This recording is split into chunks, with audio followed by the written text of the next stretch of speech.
This is the Stock Trading Reality Podcast, episode 210. Kind of like a addicted gambler or something to a certain extent. That even though I know I'm throwing my money away to a certain extent, I maybe I can make it on the next one. This is the Stock Trading Reality Podcast, where you get to see the realistic side of a trader's journey. Get inspired and stay motivated by everyday normal people who are currently on their journey to trading success. And this is your host. His live trade videos on YouTube are not how-to videos. Play trader. Please, I'm begging you, realize this. The live trade videos, they are not how-to. They're just, hey, this is what trading looks like. And I've used this example time and time. Again, I'm going to use it once more. If you were to watch the Discovery Channel and you see somebody performing knee surgery or brain surgery, that is not a video for you to go out there and start to perform knee or brain surgery. That is just a video such as, hey, this is what knee surgery, this is what brain surgery, this is what fill in the blank type of surgery looks like. But this is not a how-to video. The same is true for my live trade videos, and I just shudder when I see people, hey, thanks, I'm making money and I'm using your strategy. I say, oh, that's great. What course have you taken? Oh, none. I've just been watching your live trade videos. And I just say, oh, it's going to be a rough journey for that person because there is no way that they actually understand my strategy based off of the live trade videos. They are very, very surface deep. Why? Because, well, they're just not intended to be educational videos. They're just intended to show what is available out there within the markets. Just like a Discovery Channel on knee surgery, it's just intended to show you, hey, this is what knee surgery looks like. So if you're one of those people that is trading with real money based off of those how-to or based off of those live trade videos because you think they're how-to videos, let me tell you, you are sorely mistaken. And sure, maybe you're making money currently, but you're just setting yourself up. You are playing with fire. So please just stop doing that. They're not how-to videos. Moving into our interview today, it's just going to be a one-on-one. Ches is still feeling under the weather, so it'll be me and Jim. And as we discover right at the get-go, Jim he's kind of a lurker. He's kind of just creeps around in the shadows, which is completely fine. It is not a requirement, to be on the podcast for you to be all active in the community. You can just be a member like Jim is and kind of do your own thing, and that's totally fine too. We'd love to have you as a guest. Now, a little disclosure here towards the end, it'll just kind of abruptly end. Now we get through the entire interview, but right when we're getting ready to go into the typical fun questions, we just have Jim is a farmer, and as Jim disclosed, he kind of lives out in the country. And the internet connection was a bit spotty, but hey, we made it by the skin of our teeth to all the meat and potatoes of things. And then, like I said, now if you absolutely love the fun questions, and that's the only reason you listen to these interviews, then you're going to be disappointed because unfortunately we didn't make it to the fun questions. We made it right up, and I asked, hey, what is your favorite movie? And then all of a sudden, nothing. So that is where it's going to end. But like I said, we got through his entire journey and a lot of good things. Actually, one of the all-time favorite stories was told, and I don't want to let the cat out of the bag. But let me just say that the next time you see a conspiracy theory online or social media about manipulation and market makers and shorts, always consider it could just be something like what you're going to hear here, which if you have experience on social media and message boards, it'll definitely make you chuckle just because of all the irony in it, and it's some good stuff. But Jim is trading. He's in the habit building stage, but he's using real money. He's out in the markets, and he's chipping away.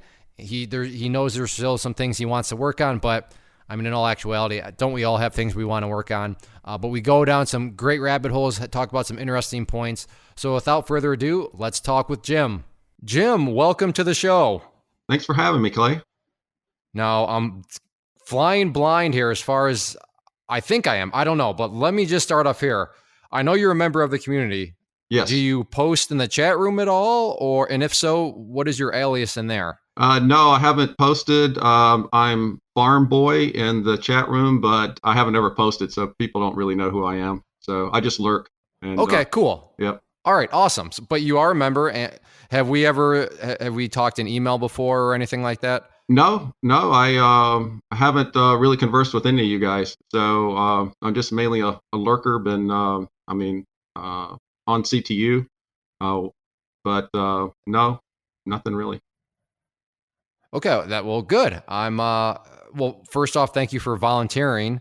I appreciate that. And especially thank you for volunteering when, like you said, you're just kind of a lurker and you just more so are creeping in the shadows. Yeah, And but I understand if you're where are you where are you located at? I'm over near Cleveland, Ohio. Oh, I knew that. I saw your address. Yeah. Yeah. Yeah, we do it. There's definitely farms in Ohio. Oh, there's So plenty of them. that would Yeah, make sense. yeah. Oh yeah, yeah. And I think actually you're in Oberlin, right? Yes, that's correct. Yep, over Okay. here. Yep. I guess this isn't quite genuine because I peeked at your address and where we sent the mic and I saw an Ohio address in Oberlin. Yeah. I grew up in, I don't know how much you know about me per se, but I grew up in Toledo. So we were kind of neighbors when I was Sure. growing up. Yeah. Cleveland, a couple hours away. Well, I But didn't grow up in Ohio. I've been here about 20 years, but I grew up in Georgia. So, and then moved up okay. here. So, yeah. What brought you to Ohio? Work. So, yeah. Got Work. my degree Okay. and moved up here. So, yeah. Is your degree going to come up in your story? If not, I'm just going to ask you right now. I don't want to offer up any spoilers if this had some sort of big punchline or no, there's no story. big punchline. No, electrical engineer. So yeah. Oh, nice, another engineer. Yeah, and an electrical engineer. I took let's see, I think only one. Yeah. With as part of my requirement, we had to take one electrical engineering class. Man, that thing was hard. Just I started out in mechanical and then moved over to electrical, so and then had to catch up. But yeah, it was quite the journey. So nice. Awesome. And you mentioned something about 20 years. So how long have you been out of school for? About that length of time. So I started as a co-op. So I co-op when I was getting my bachelor's degree, and so worked during that time, and then moved over to full time. So about 25 years in the working. Okay, awesome. Well, an electrical engineer. I'm a little intimidated now, but I'll push through. I'll push through. Yeah. So, all right, Jim. Well, you said you've listened to many episodes, so you kind of know what questions coming from here. But Correct. Where did all of this start for you? Where did you hear about the markets, and what eventually kind of occurred that got you interested enough to the point where you wanted to get a little bit more hands-on with it? Well, I guess when I was a little kid, a few years old, I guess, watching the local news, they always in the rural South Georgia, they had like a couple of stock symbols. So they would say, here's a couple of the local companies, and this is what their stock is doing tonight or today. So, and I was always curious what that was, but kind of put it in the back of my mind and maybe ask a couple of questions to some of my relatives, but nobody really knew anything about that kind of stuff. So I didn't really get too much exposure. Did a lot of research on my own, I guess, throughout the years. And then when I first started my job, even with the co-oping for the engineering school, we could buy into their 401k. It was a federal government, but we had the TSP, which is our 401k. And so I immediately started contributing the maximum amount I could to that. And just did the research within that. There was only like 3 funds we could get into. So so S&P 500, and then a government secured, and then a bond. But just looked at the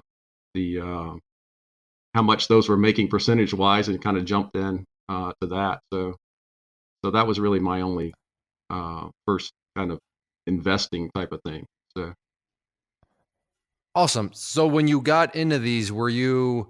Because I reflecting back when I got into it, I was just like fascinated by the fact of, okay, you buy this thing called a mutual fund, and then if this mutual fund thingy, if that number on the screen rises, then that actually means like I just made more money, and I didn't do anything really. I just watched that number on the. So was that fascinating to you at all, or did you kind of just start doing that during your co-op and not think about it or not think too much about it? Well, I knew the power of compound interest, so I knew that would help me. And you do the calculations. It's like, well, if it makes this percentage over the years. And when I retire in 30 something years, then I'll make $2 million or whatever it is. So I kind of knew the power of that. But as far as the market is, I mean, to a certain extent, it's still mystical to me how it all really happens to work out. So yeah, I mean, as much as I learn about it, and especially going through your courses and so forth, I learn more about it. But there's still a mystique to it to a certain extent. So.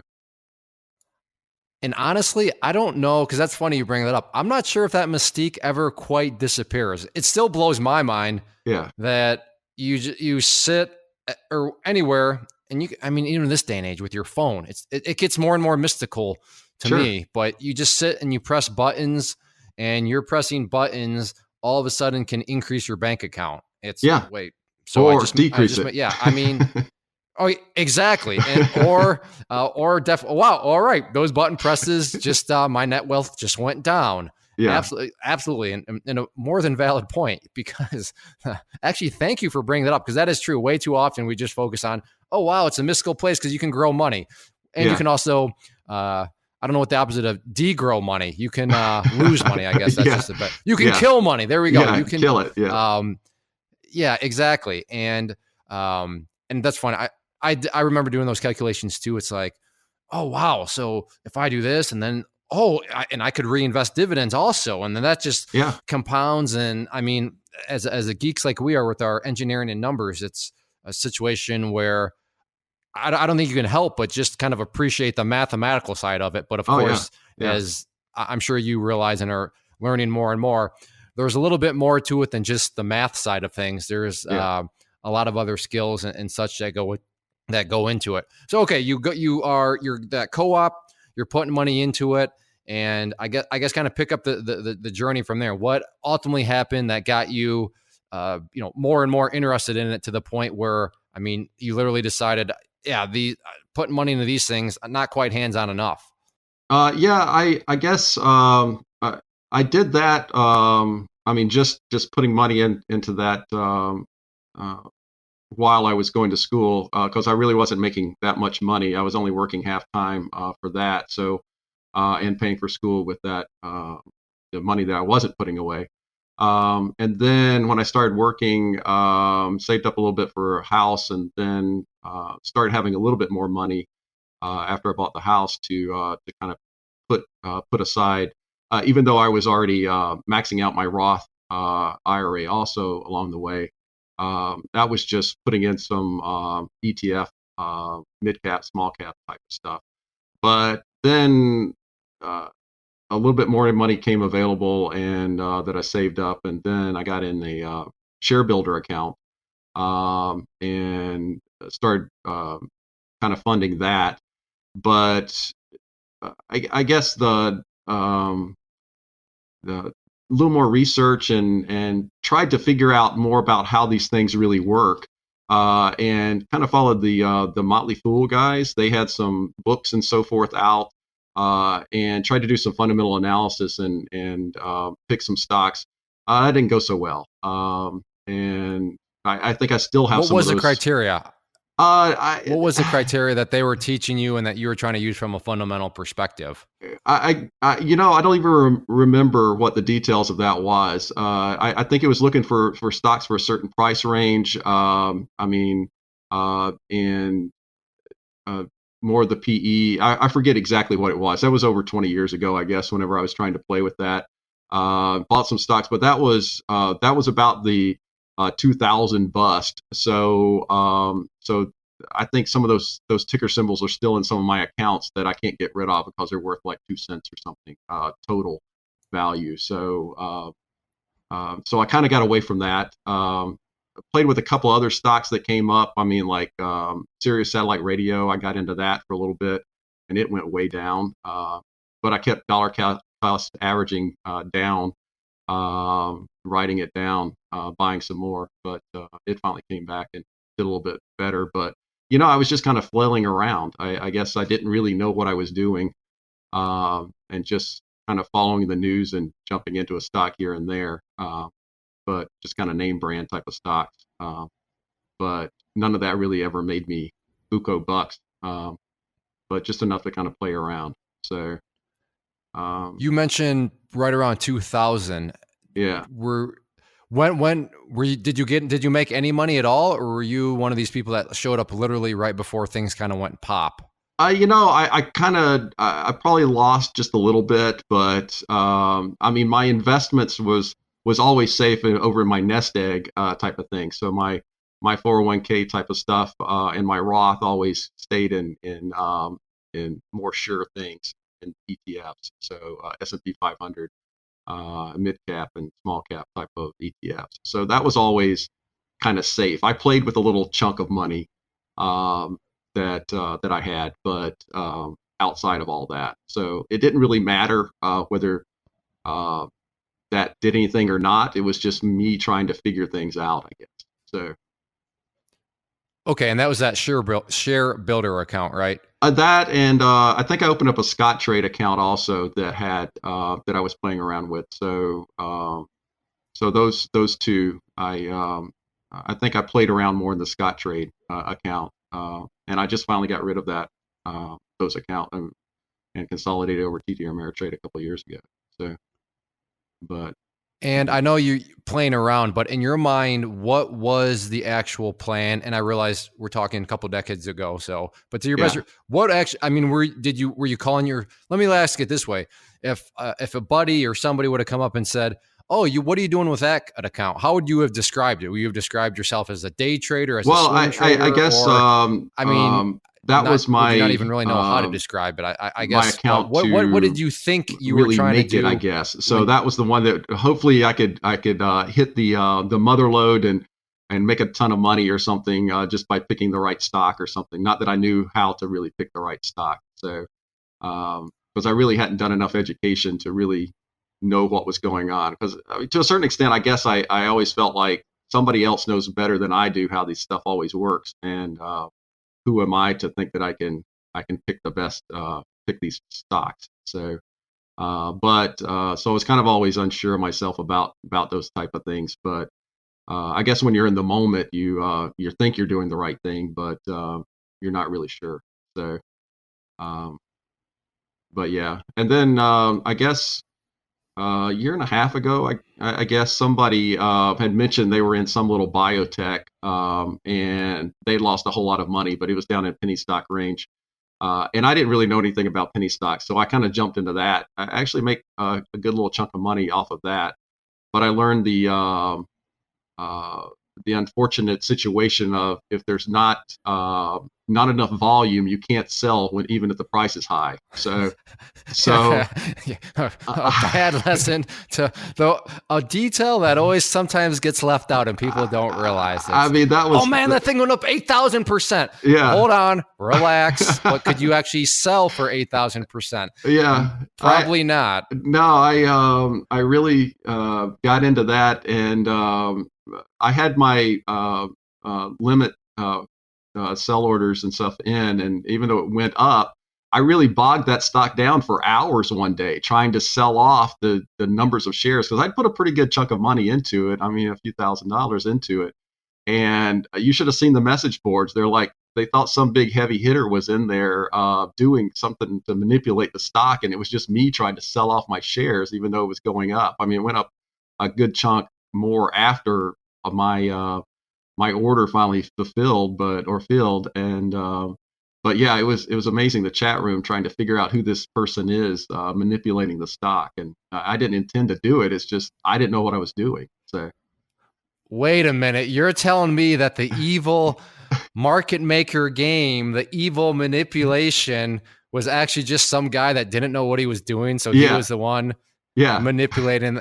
Do you hear that, people out there? The next time you hear anybody on social media or message boards blaming manipulation, blaming the MMs for market makers, this is hilarious. It could just be somebody that has no idea what they're doing and they're just trying to unload quite a few shares. Welcome to the world of penny stocks, where when you have volume, that can be an issue. But I want to, because I feel like we just jumped a big gap of time real quick. So this was like 20 years ago when you're doing the Motley Fool stuff and all that. And then all of a sudden you're like, and then a year and a half ago, my friend in biotech. So what was going on during that period? Was that just kind of not much. You just continue to invest in the Just pretty quote much unquote safer accounts that you had. Yeah, just pretty much investing in that. I mean, I played around with the stock here or there, but pretty much just kind of letting it go. And I mean, some of my outside accounts, even though I was growing some money there with investments, I mean, in ETFs and so forth, I'd sell some of those off to get down payments on buying some more land or another house or something like that. So it was a good source of money. I mean, the power of letting things grow. I mean, I just didn't really get into the trading thing until the last, or trying to figure out the trading thing until the last year and a half or 2 years. So yeah.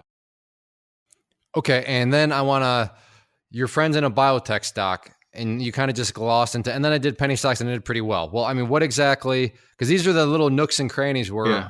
a lot of listeners maybe can relate, and maybe you can save them some headaches by some things but I mean, so your friend just tells you they bought a stock and it was a penny stock. So did you Yeah. go and Well, Google the stock and all of a sudden message boards came up? Or I guess go a little bit into more details about this penny Yeah. stock adventure before you became this evil market manipulator. Sure. Well, they had mentioned they were into it, and they bought it. I mean, before it was a penny stock, and it had dropped down to just a few cents, but they held on because they believed in this What ticker stock. was it, out of curiosity? PVCT.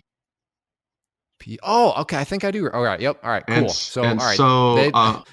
Yeah, but they're real believers in it. But I was just playing it to make some money. I didn't care anything about the stock, and that's I just was trying to deal with the hype per se, as you explained it in your penny stock course. But I didn't know anything about that. I just was trying to jump in, ride it up, and sell out, and just ride the waves. As it would go back down, I'd buy some more and then get out. So I was trying to get some money out of it that way. So I was just riding the waves and doing that. I mean, I was fortunate that it actually went in my favor. I mean, most of the time.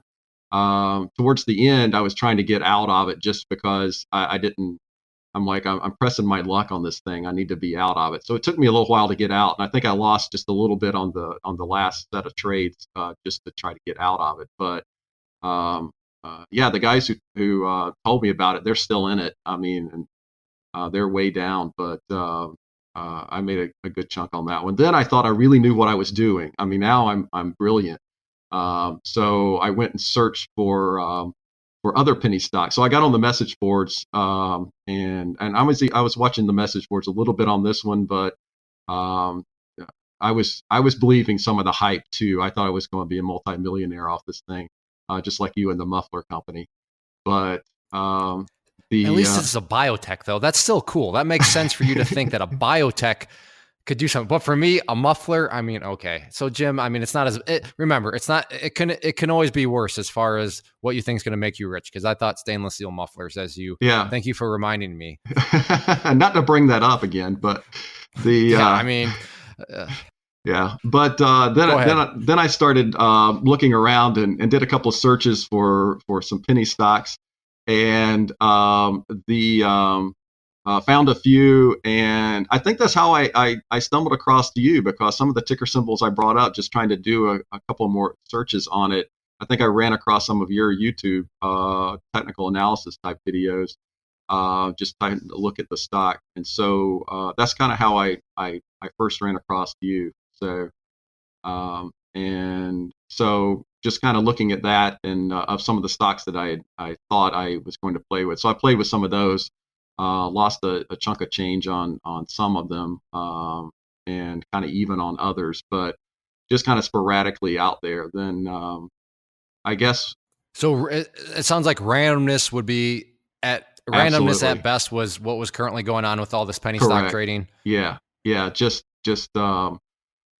finding something out there that from some list of penny stocks, and doing a little bit of checking on them, but not much, and then buying some and hoping to ride the wave up. But I knew I didn't know what I was doing. I knew I needed more knowledge, but I didn't know exactly how to get it. And then trying to just search around for free stuff on the internet. Let me ask you this, because I'm curious, and I don't know if you know the answer, but You said you knew that you didn't know what you were doing, but were you still trading while you, Oh yeah. even though you knew you?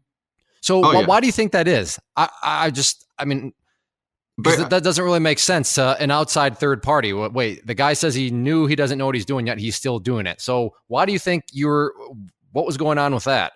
I think it was always the I'm going to get rich off of this type of thing. So even though, well, this one didn't work out, but maybe the next one will work out. So, and I'm going to ride these huge percentages up. And so I think I was just always kind of like a addicted gambler or something to a certain extent. That even though I know I'm throwing my money away to a certain extent, I maybe I can make it on the next one. So. I mean, I protected things and knew that was always kind of my play pot of money, and so I wasn't risking the mortgage or my retirement on it. So to a certain extent, I was trying to not think about it as real money to get my head out of the game to a certain extent. But in the back of my mind, I knew I didn't know what I was doing. So I tried to start searching around for how to figure this out, and then finally bought into CTU, so to figure this thing out. I find that, which is, so you were basically a gambler, but I will say it's not like you were a degenerate gambler. A degenerate gambler is somebody I would say is, yep, that's my mortgage money. Yep, that's my food money.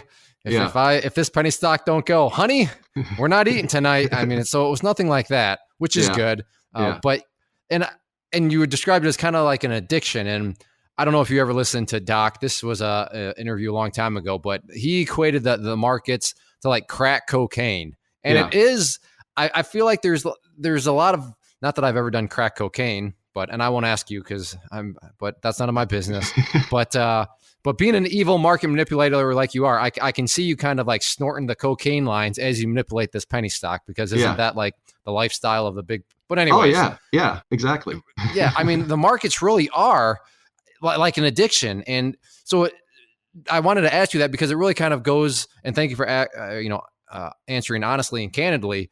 But I mean, that's why you got to be very careful in the markets, because they do make you do irrational things, just like kind of a drug would make you do irrational things. Because I mean, here Jim is, I didn't know what I was doing, and I kind of knew I didn't know what I was doing in the back of my mind, but there was always the next one. Well, I'll get the next one, which logic would say, well, if you don't know what you're doing, then why would you think that the next one wouldn't be anything other than random? But that's the whole point, is that's what irrationality is, doing non-logical things. And that's what the market can lead you to do, which it is kind of like a drug in many senses. Now, like I said, I don't say this to talk down to Jim or anybody. I was a guy that somehow the crack cocaine got me thinking I was going to get rich on a stainless steel muffler company penny stock. So the market is definitely an odd way. So you got Clay Trader University. How long did that take? I mean, were you watching my videos for quite a while, and also, did you just go Clay Trader University, or did you ease in like some people do? No, I just jumped in. I did a little bit of research on you. I mean, there was some obviously some people out there didn't think too highly of you, but I kind of figured out that they not to believe what they were saying, and just I just jumped in. I mean, I'm like, I didn't get into the inner circle of anything, buying into that first. I just jumped into CTU. I'm like, I might as well just buy the whole thing, figure out what I'm doing, go through the courses. But I guess I was still thinking I could figure this thing out with the penny stock. So that's the first one I watched, was the penny stock course, and then I started selling out. Open your eyes. I feel like a lot of people that show up, because for me, I think that's always been the funnest course I've ever had to put together, because the penny stock world is really such a clown show when you stop and think about it. I'm not saying people can't make money in the clown show, but it really is a clown show. But could you relate to quite a few of the things that I was talking about? Or absolutely. I'm assuming you'd seen quite a bit of what I was talking about. Yeah, absolutely. There were things that I had kind of discovered on my own, just about the volume thing and so forth. But it all kind of put everything together in that course. Even though kind of in the back of my mind, I still thought I could do something in the penny stock world, but I started selling out of my other stocks, my penny stocks and other things, just to kind of reset as to what I was going to learn in the other courses here. So. Do you know any of those penny stocks that you sold out of? I'd imagine that the vast majority of them are probably lower than when you had sold them. Yeah, they are. Some of them did reverse Well, good. I'm splits and glad you so sold forth. then. Yeah. Actually, the PVCT is a little bit higher than what I sold it at, but the volume's just not there to mess around or make any real money. I mean, you can make $1,000 here and there, I guess, but the volume's just not there. You're risking not being able to sell when you need to. So. Yeah, that's a great point. Is the price is a bit higher, but I love how you disclosed that and you added the additional context. Yeah, well, the price is higher, but if you actually tried to trade it and make money from it, that's Yeah, you kind of a just whole couldn't nother do it. ballgame. Yeah. Where the price is right now is kind of irrelevant, and I get it as a listener that you may not be connecting those dots, but just because the price of a stock shows something does not mean that from the theoretical side, yeah, that's the price and all that. But there's a big difference than, textbook and theory versus the practical side, meaning, well, yeah, it is it's quote unquote at that price, but is that actually a real price? Yeah. I mean, you could totally tank it or anything like that. Now, if we're talking Facebook or Apple or Oh, a absolutely. big board stock, Coca-Cola, the price you see, that is the price. You could throw $5 million at that thing and it wouldn't even budge. It would blink, which is another one of those. Don't you find that also fascinating, Jim? From the going back to our kind of just mystical thing, where some of these stocks out there trade hundreds of millions of dollars, and it's like I could literally throw $10 million into that thing, and it wouldn't even blink an eye. It would just be like, maybe there'd be a little blip, but that would be it. I mean, because there's just so much volume in the American market, it's crazy. Yeah, I still don't understand how that all really works out that way. So I just can't believe there's that much money moving around in the markets, but there is. I mean, it's gigantic. So. But not in the penny stock world, not in No, PVCT. So this is not no. this is not a recommendation for PVCT. All right, No. so you get in, you're thinking you still want to do penny stocks. Did you ever do penny stocks after going through the course, or did the course just essentially tell you, I'm not even going to try anymore? I think I put a little more. I put some more stop orders on and so forth, just trying to. Even though I was still playing, I did play around. I think I still have one penny stock that I just mess with, but no, I kind of got out of that world just because it was too risky for me because like I said, it's at a whim with a lot of those stocks. They move really quick, but it's hard to sell out when you need to. So I just kind of abandoned that end of things. So. No, you're absolutely right. And just for clarity's sake, I mean, Jim, he mentioned he still play. I don't have anything against the penny stock market. You just have to go into it with expectations in line with reality. Yeah. And a false expectation would be, well, I'm going to take this $100,000 and double it because I see penny stocks move like 50% all the time. So all I got to do is get two 50% trades, and all of a sudden my $100,000 is at $200,000, and there we go. Yeah, Sure. calculator wise, that is true. But the theme here, the volume perspective, that is where the massive part of risk comes into play. So again, nothing wrong with penny stocks. We're not saying don't go and do it, but make sure A, you understand how it works, and B, make sure you actually believe how it works via having expectations in line with reality. So you get out all the penny stocks. And I mean, at that point, did you have any sort of idea, for example, well, I want to eventually get to options, or I just want to stick with stock, or I mean, what was actually your goal after you kind of just said, nah, I'm done with this penny stock stuff? Well, I kind of want to stay on the options is really still a little out there for me. I mean, I have started your options course. I haven't finished it, but I think that's kind of the way to go. But I just really haven't went through all the training for that yet. So I still play around with some other stocks with my limited technical analysis skills so far.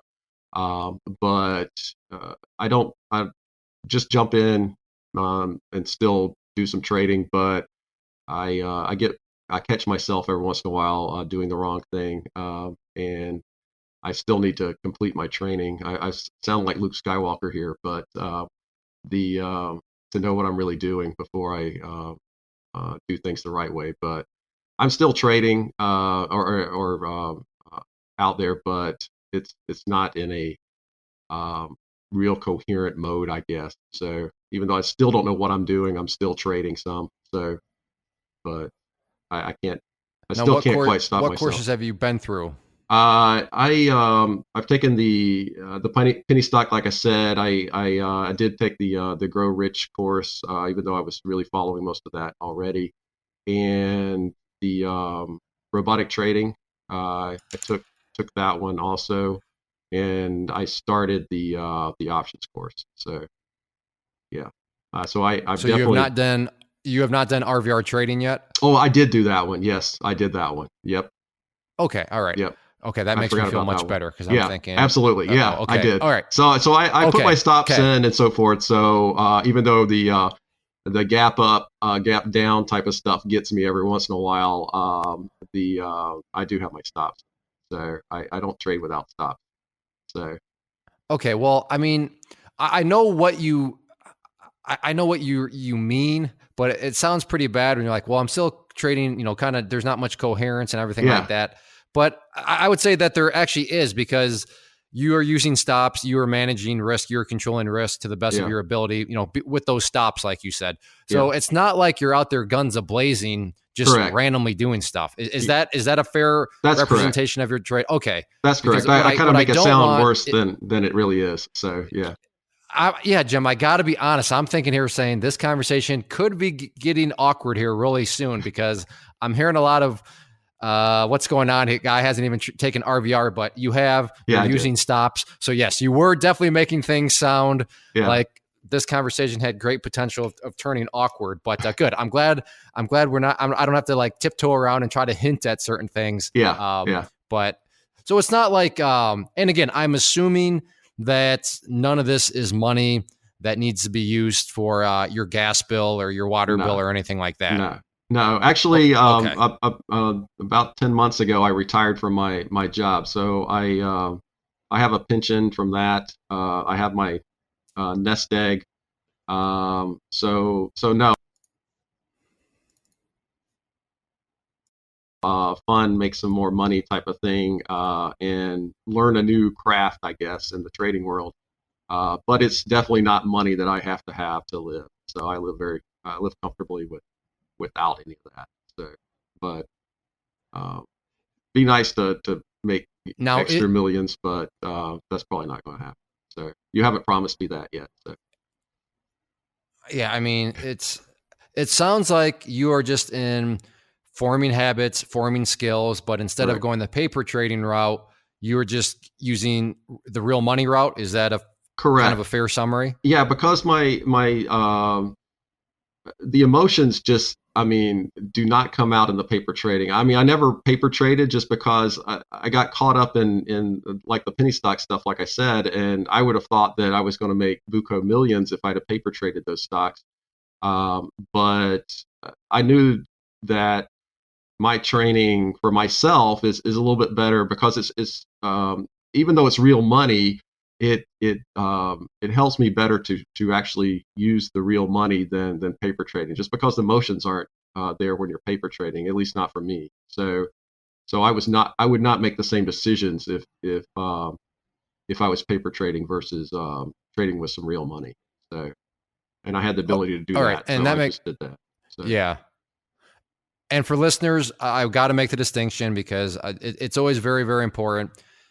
People say, well, should I be paper trading? And the proper answer is, well, it depends. Okay, well, it depends on what? Well, let's go through Jim. Here is a guy that is not paper trading. He's using real money.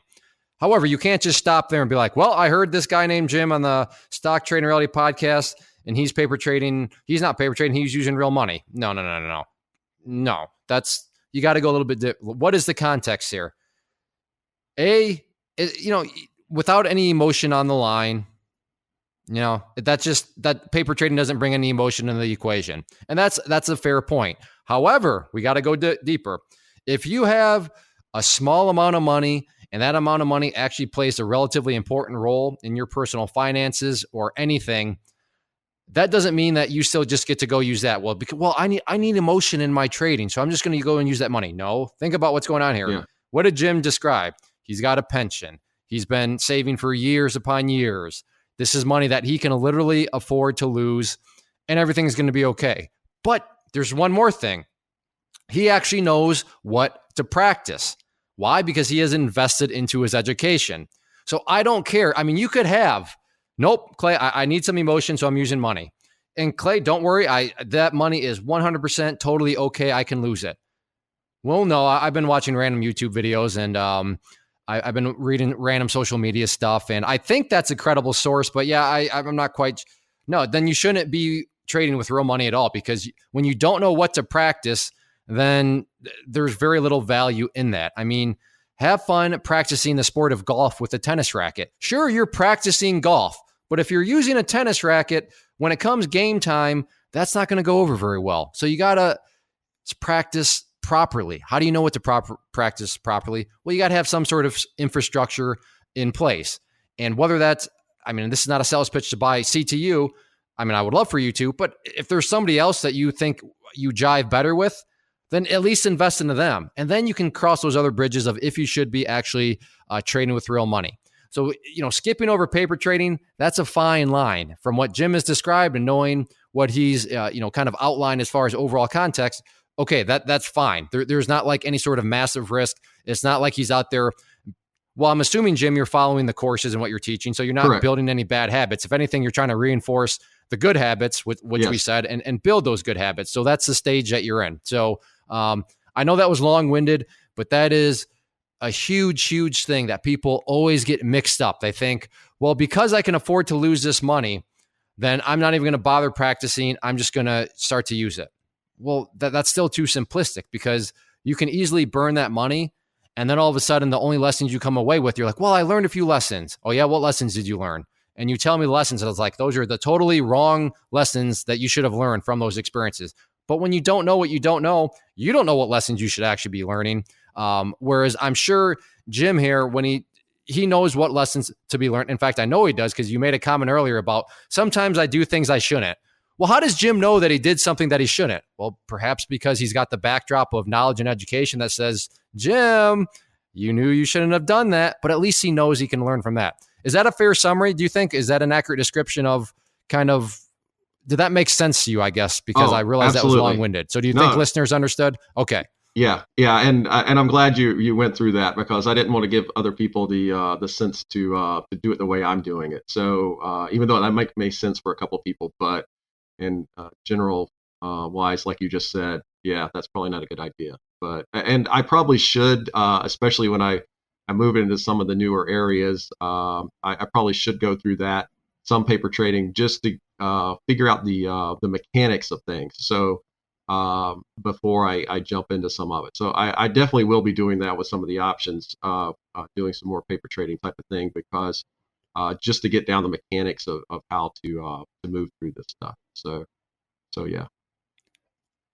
And honestly, assuming that, I mean, you're an engineer, you've been going through life for a while now. Yeah. So, I mean, if you can look at your budget and be like, yeah, I mean, I can literally afford to lose that money, I would still say keep going with real money, even when you're working on the mechanics. That way you can literally see the mechanics of how that dollar values are fluctuating and moving, because I mean, in your situation, and that's your call. Your personal finances, what money you could literally see go poof, but I mean, from that point of view, I would say that you're definitely in a position where, especially when, again, it's not like you're out there just doing stuff randomly. You're going to have the backdrop of a sequential form. So that's something that you could consider. But so I guess right now, what are you working on from I want to build good habits? Would you classify yourself more as looking to day trade? Are you looking to swing trade? But what are you currently trading with the real money? And, what kind of good habits, are you working on currently building? Yeah, I mean, I've dabbled in the day trading here and there, but I really don't want to. I mean, I do the farming stuff also. That takes away a lot of my daytime activities, even though I could be day trading, but I'd rather be out. Farming as in like real farming, right? Yeah, real farming. Okay, because sometimes we talk about options farming Oh and setting up no, your real options farming farm. But with Jim, real dirt. you're making things complicated because you literally have farming stuff. So Jim literally meant his farm, not his options farm, like for you longer time listeners have heard many times in the past. Okay, I wanted to clarify. I thought you meant the literal farm, but correct. Yeah, the literal farm. Okay. So I mean, be outside most of the time, but so I probably want to get more into the swing trading, which I've done a little dabbling in. But I need to get kind of into that side of it. So I know you've suggested several times with the advanced options to get into that, and that'd probably be a good idea to get towards. But I just haven't gotten up to those courses yet, so I haven't prioritized towards that just yet to do that. So. What did you do as an engineer, as an electrical engineer? What was like what was I worked for a type of project or something you would work on? I worked for a pretty well-known federal agency and did a lot of research into communications, especially for aircraft communications. So yeah. So, I mean, you're doing all the typical stuff, circuits, and, you got to just that sort of, yeah. It was a big old puzzle that you had to try to put the pieces together, right? Yeah. I had a big team of people, and I was leading up some major research projects. So yeah, there were a lot of puzzles to put together. Yeah. Figure it all out. Okay, then I just asked that because that's essentially what, and that's essentially what advanced options is. I'm like, all right, good. This person's an engineer. They like how things work. They like to try to get creative. How can I make this work as efficiently as possible? And that really is what advanced options are. After you get the foundational structures of things, then, I mean, really the sky is almost the limit with this. There are limits because sometimes you can get so creative it becomes stupid, but you can get very creative, and there's lots of wiggle room in there. So, I mean, it is kind of one big puzzle. And there's not necessarily a right or wrong way to put together the puzzle. There are just many pieces that, once you understand the core pieces, which is what that course will teach you, then you can kind of take those tools and that understanding and branch off and do whatever you want. So I'm glad that you do have plans to eventually get to the advanced options trading, because I think your mind is wired. I'm so clever, Jim. Wired, right? For you, he's an electrical engineer. Why? Oh my goodness. Sometimes I outdo myself, but well, yeah, I think you're definitely in the right mind frame, and I'm like I said, I'm glad that you're going to plan on getting to that eventually. As far as if I were to sit next to you and I would look over your shoulder and see your screen, what would I see? What's on your charts, and are you looking for any sort of certain patterns? Or I guess kind of walk me through first off your setup, what I would see via the charts, and then what actually you're looking for. What you would say is, hey, that catches my eye. I want to put on a trade. I really don't get too complicated. I mean, I'm watching the volume and some moving averages, but other than that, that's it. I'm not too complicated. Candlesticks too, right? Candlesticks, yes, absolutely. So I thought that was a given talking to you. So, but yeah. No, go ahead. Yeah, so very simple. I mean, the candlesticks and moving averages and volume. That's really what I focus on. I haven't gotten more complicated than that. I think I had Bollinger Bands for a while, but I didn't seem that wasn't too helpful to me with the way I was trying to do things at the time. So it's pretty simple. Yeah, no, I'm with you on the Bollinger Bands. I mean, I can totally understand why people would use them, but I don't know. For me, they just seem to create too much clutter than what they're necessarily worth. And I like how you mentioned volume first. I'm not shocked that Jim really pays attention to volume after now knowing his story. That makes perfect sense. But yeah, volume, price action, AK candlesticks, and then some moving averages.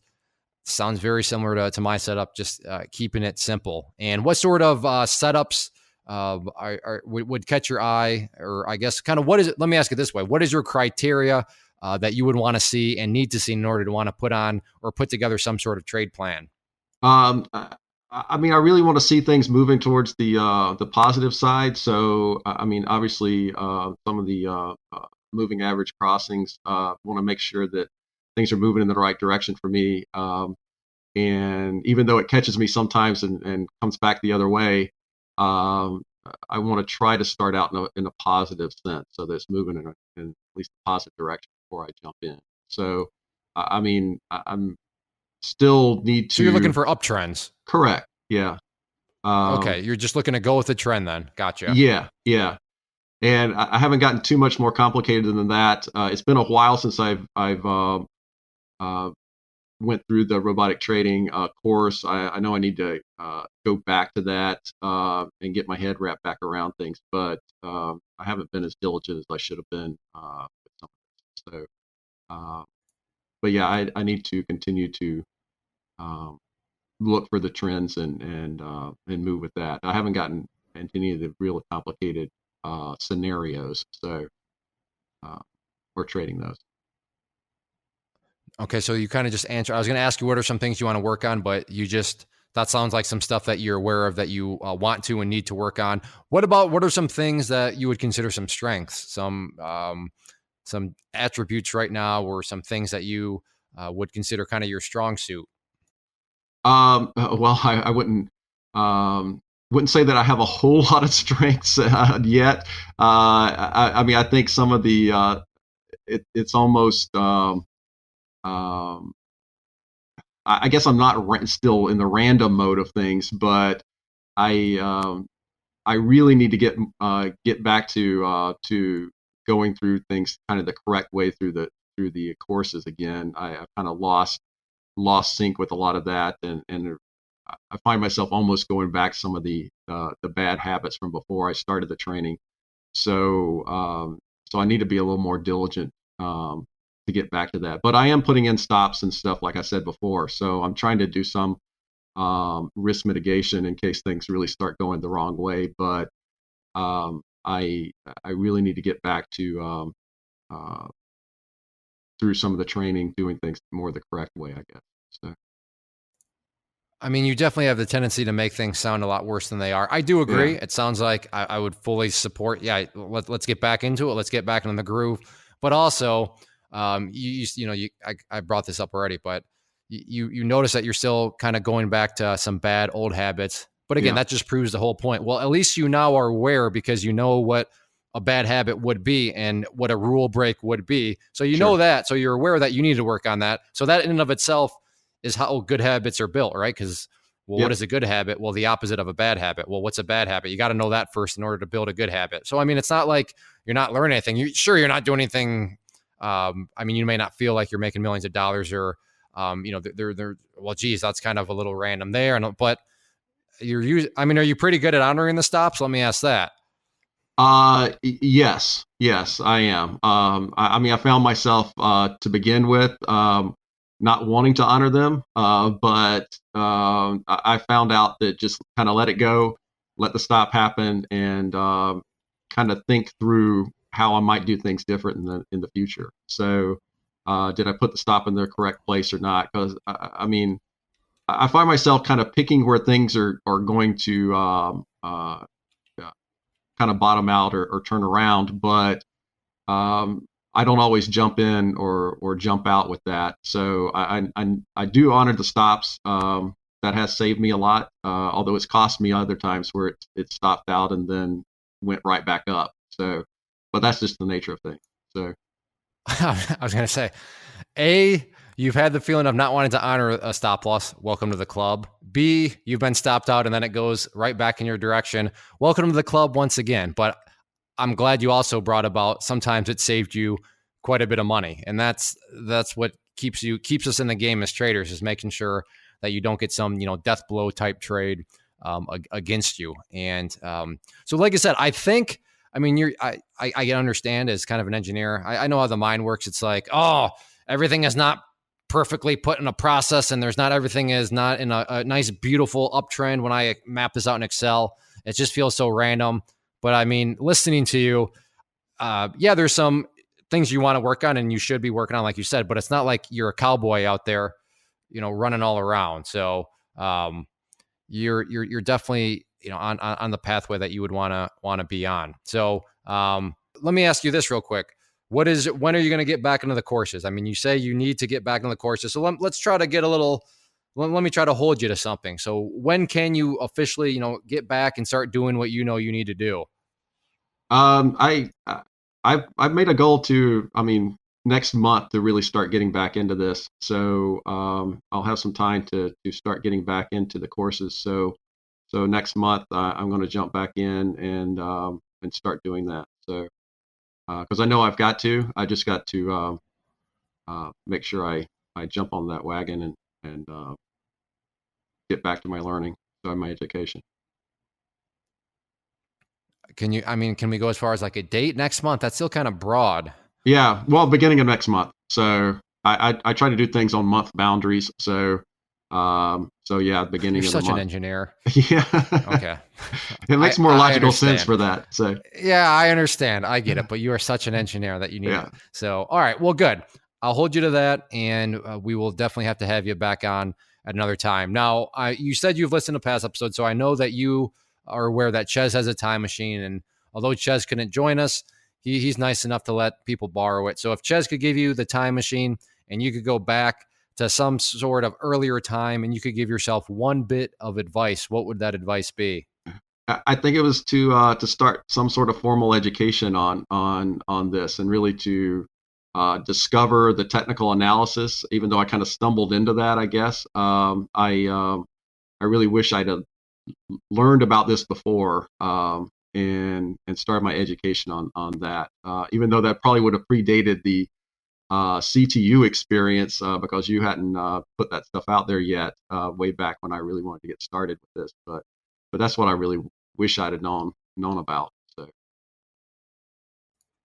And that's an answer we get quite a bit. And as I always say, sure, it may not be necessarily an original answer, but sometimes you don't want original. You want to find common themes. You want to find patterns. And somebody else just saying, I probably should have learned a little bit more.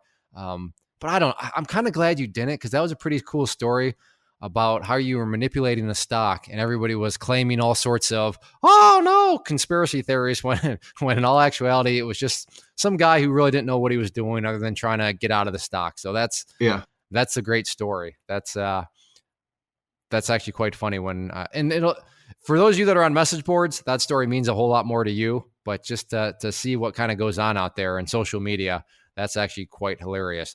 And like I warned at the beginning of the show, that is where things went wrong. So Jim, thank you very much. I had a great time. We talked about many great things. And as I told Jim, just over the computer typing, I'd love to have him back. And we'll have to try to get him back when the wind's maybe not quite blowing the direction it was, so that we can keep up with the internet connection as best as possible. So thank you again, Jim. I really do appreciate it. Thank you for sharing, your experiences. And even though you're an evil market manipulator, that's okay. I appreciate you sharing everything that you did. Now, before you go, I should say, as listeners, a final few things. If you're listening on YouTube, just check out the rest of the channel. There's other videos, as the fun fact alluded to. There are live trade videos, but remember, they're not how-to videos. But that's just one sample of all the various videos that are on the channel. So check those out, and hopefully you decide to ultimately subscribe to the channel. If you're listening on iTunes or any of the other podcast players, please subscribe. And especially on iTunes, if you could leave us a positive rating, positive comment, that really helps us out and goes a long way. And, I really do appreciate it. And finally, if you're listening at claytrader.com, on the show notes page, click that share button, and down below the thumbnail image, there is an area for comments. I will read those comments. I will reply to those comments. I pride myself in being as interactive as possible, with those that reach out to us. So by all means, leave your questions, comments, suggestions, and like I said, I will reply to those. As always, thank you to you as listeners. Thank you to Jim for taking time out of your day, and we will see you back next week. This has been the Stock Trading Reality Podcast. Thanks for taking the time to hang out. To learn more about Clay and the Clay Trader community, including the trading team, premium training, and more, visit claytrader.com.